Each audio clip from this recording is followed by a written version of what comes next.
I was excited to see the format here because I thought I'd share with you a couple of stories in politics. Humility is one of the most important lessons that I learned, not just from a communication standpoint, but personally. One of them was when I first took over as acting press secretary to Tony Snow. Remember Tony Snow, of course, one of the best press secretaries and journalists and men to ever walk the earth. He had to go in for some surgery regarding his cancer. And he called me into his office and he said, I'm going to need you to take over at the podium tomorrow. And I was very happy being behind the scenes person. But I didn't have a choice. There's few times in your life when you don't have a choice, to say no. So I was getting ready and I was most worried about what I was going to say. And Scooter Libby was about to be indicted and I needed to really think about how I was going to present myself. This young staffer of mine, Carlton Carroll, came to my office and he said, ma'am, I really think we need to change your podium because Tony was 6'5", and I'm not. I'm 5 feet tall, and the podium was built for Tony. And I said, no, it's fine. Just give me one of those little apple boxes to stand on. It's just 3 or 4 weeks. It'll be fine, no big deal. So I do the briefings for a week. Scooter Libby got indicted during that time. On the Friday night, I get this knock on my door. It's Carlton Carroll again, and he says, ma'am, I'm sorry to bother you, but I really think we need to change your podium over the weekend for Monday. And I said, oh, Carlton, it's such a waste of money. It's just like, no big deal. I could stand on that box. And he said, well, actually, NBC News showed me their camera shot from the back of the room. And when you're standing on that box, the seal above your head does not say the White House. It says the White Ho.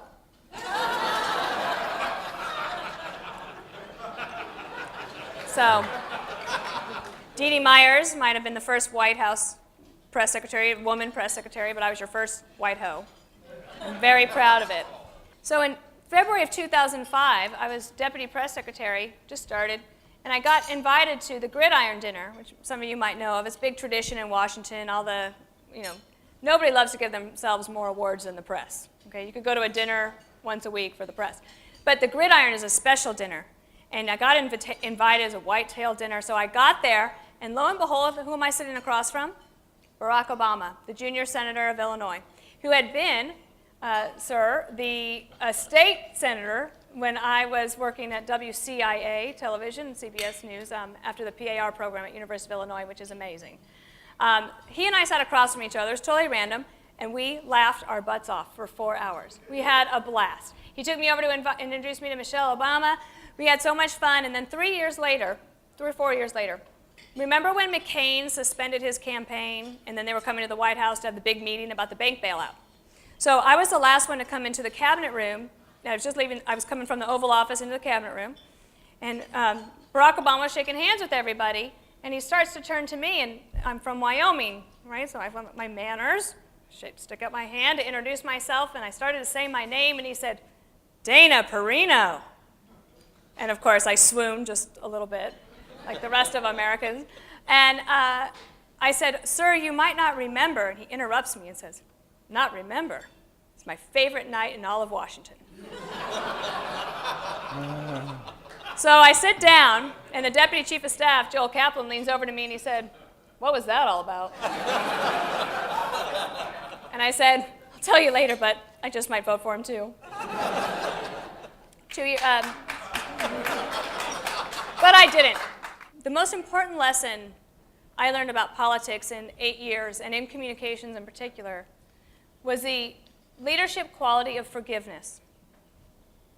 And you can go to a lot of leadership seminars and you'll find out how to be assertive and aggressive and make sure your voice is heard and all this stuff. But I really think that that is probably the most important personal lesson that I learned, which was politics is politics. And when you get dealt a bad hand, the measure of you is how you deal with a loss and how you play that hand. And asking for graciousness and from praying for graciousness. And my last story I'll tell you is one of forgiveness at the highest level of politics.